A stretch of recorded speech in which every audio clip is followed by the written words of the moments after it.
Good afternoon, ladies and gentlemen. My name is Ishani, and I am a second-year MPAID student here at the Kennedy School, and it is my pleasure to present to you our next keynote. We had originally planned to speak about hashtag democracy, but after some, and the rise of the internet, but after some discussions behind the stage, I told Karan that we have a very enthusiastic and exciting crowd who is super excited to hear him speak and ask him questions. So we decided to take a new turn in this keynote. Instead, we're going to be calling this Conversations with Karan. It's going to be it's going to be more like a fireside chat. So to moderate this keynote, we have Dr. Richard DeLacy, who teaches Hindi Urdu in the Department of South Asian Studies, as well as a course on commercial Indian cinema called Bollywood and Beyond at Harvard University. He completed his PhD from the University of Chicago in the Department of South Asian Languages and Civilizations. He studies the intersection of cultural production, globalization, and economic liberalization since 1990. And finally, our keynote speaker. He needs no introduction. Karan is a director, screenwriter, actor, television personality who is primarily known for his work in Hindi films. He made his directorial debut with the 1998 blockbuster romance Kuch Kuch Hota Hai and followed up with several popular movies. And followed up with several popular movies that were very successful both in India and abroad. Karan has produced several successful films under the Dharma Productions banner, which has established him as one of the leading director-producers in Indian cinema. Please join me in welcoming Karan Johar.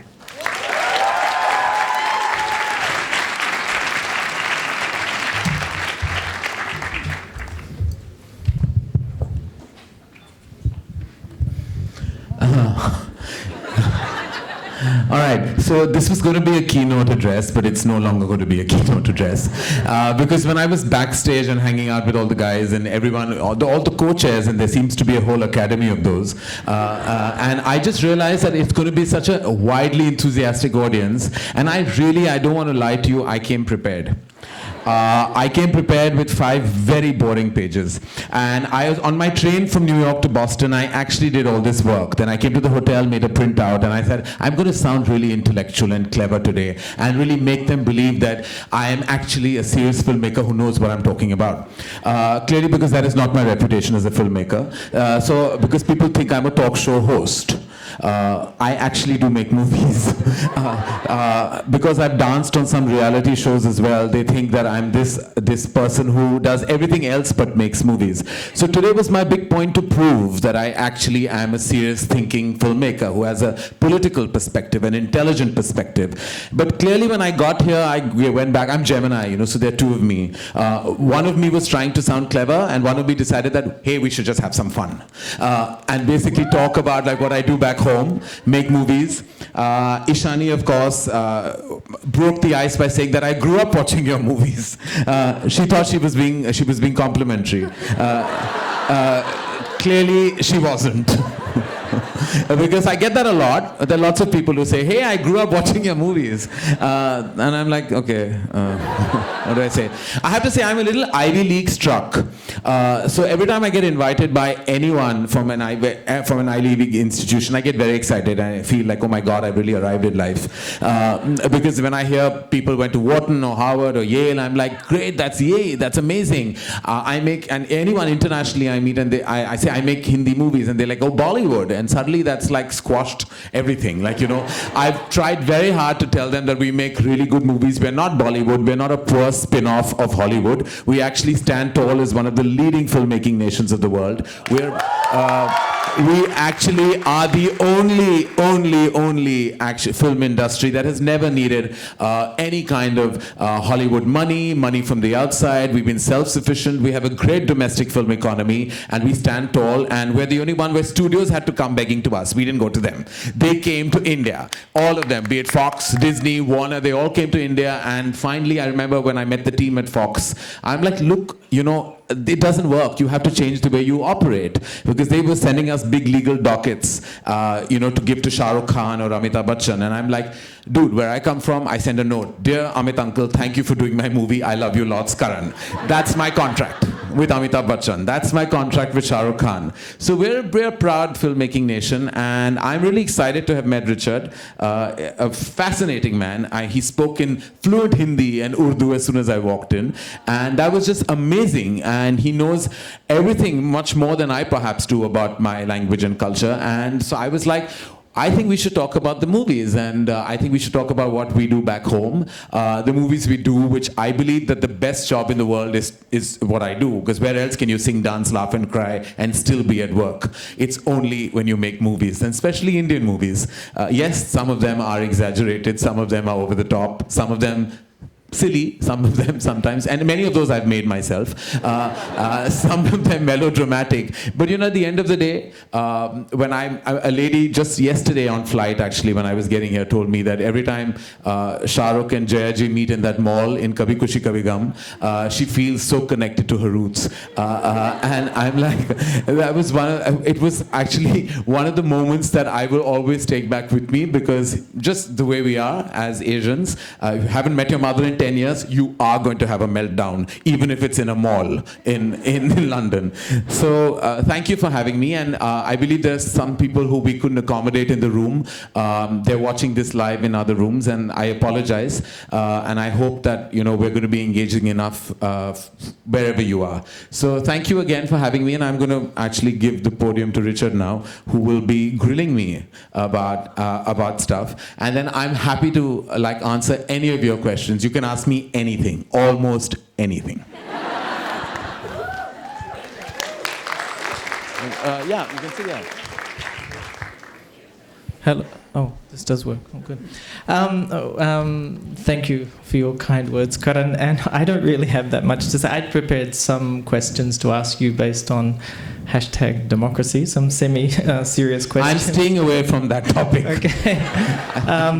But one thing that you just said was that obviously the films, people have a particular perception of Bollywood films, and especially outside of India and things like that, often that they are melodramatic and that they're over the top and they're formulaic and all these sort of things. And I teach a class on Bollywood cinema. I was wondering, but would you say that you sometimes in the films that you've made have actually addressed some political points or some ideological points, or you've tried to make an effort in that regard? Because just to give an example, Kabhi Alvida Naa Kehna, in that film, it addresses the issue of infidelity and things like that. So is that also a part of it? And also, how do you respond to that in terms of serious films? Well, I have to tell you, I built a reputation when I started making movies that, he makes these candy floss movies, good-looking people, moral values, family. It's all about loving your parents.